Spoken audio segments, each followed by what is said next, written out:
আসসালামু আলাইকুম বন্ধুরা, কেমন আছেন? আলহামদুলিল্লাহ, আমি ভালো আছি। আমি আজকে একটা ভর্তা করব। এখানে বাঁধাকপি নিয়েছি। এই ভর্তাটা কিন্তু খেতে অসাধারণ।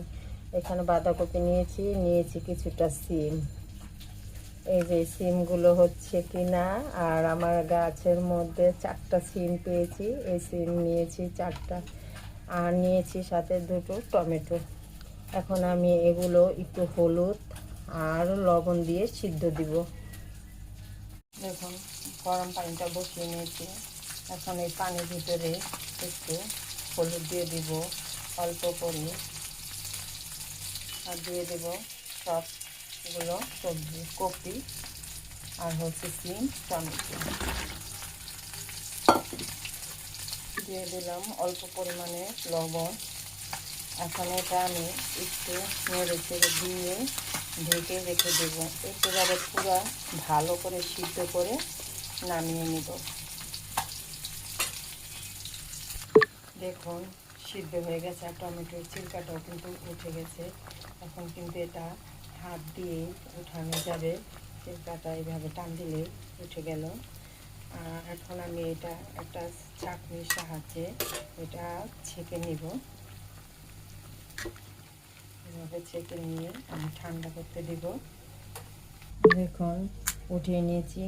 এখন কিন্তু অনেক গরম, ব্লেন্ডার করলেও এটা করা যাবে না। ব্লেন্ডার হয়তো বা নষ্ট হয়ে যেতে পারে। এখন আমি ঠান্ডা করে নিব, কিন্তু ঠান্ডা করে আমি ব্লেন্ডার করব না, আমি শিলপাটা বেটে নিব। আপনারা ইচ্ছে করলে ব্লেন্ডার করে নিতে পারেন। দেখুন, এই যে আমি বেটে নিয়েছি, শিলপাটা বেটে নিয়েছি। এখন আমি এটা কিভাবে ভর্তা করব সেটাই আপনাদের সাথে শেয়ার করব।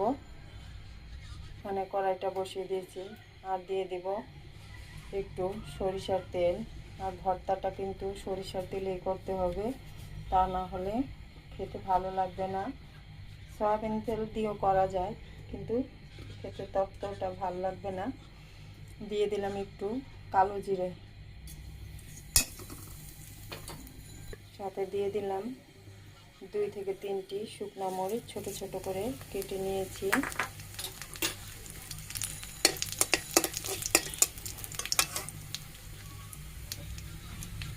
দিয়ে দেব রসুন কুচি, আর সাথে দিয়ে দেব পেঁয়াজ কুচি।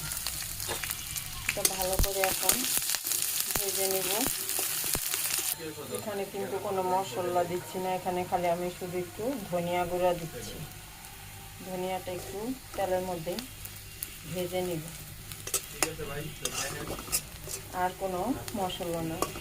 এখন আমি পেস্টগুলো দিয়ে দিব। এটা ভালো করে নাড়তে হবে।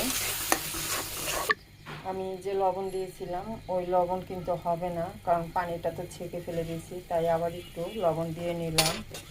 এখন কিন্তু এটা অনবরত একটু পরে পরে লাড়তে হবে, যাতে পানিটা একেবারে শুকিয়ে নিব। পানিটা দেখুন, ভর্তাটা কিন্তু প্রায় হয়ে এসেছে।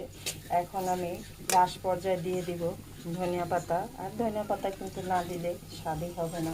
ধনিয়া পাতাটাই এখন কিন্তু শীতের সিজনে অনেক খেতে ভালো লাগে, যে কিছু জিনিসে দিলে খুবই মজা হয়। তাই এখন এই ধনিয়া পাতাটা দিয়ে আমি 1 মিনিট নেড়ে চেড়ে নামিয়ে ফেলব। দেখুন, ভর্তাটা করে নিলাম, কত সুন্দর হয়েছে ভর্তাটা, কিন্তু আর অসাধারণ টেস্ট। একবার বানিয়ে খেয়ে দেখবেন। আমি জানি না কেউ বাঁধাকপির ভর্তা খেয়েছেন কি না, একবার খেয়ে দেখবেন। বাঁধাকপি, সিম, টমেটো দিয়ে অসাধারণ লাগে খেতে। বন্ধুরা, যদি ভিডিওটা ভালো লাগে একটা লাইক, শেয়ার, কমেন্ট করবেন, কমেন্ট করে জানাবেন। এবং আমার ভিডিওটি সম্পূর্ণভাবে বন্ধুরা দেখে আমার চ্যানেলটি সাবস্ক্রাইব করে দেবেন। আল্লাহ হাফেজ।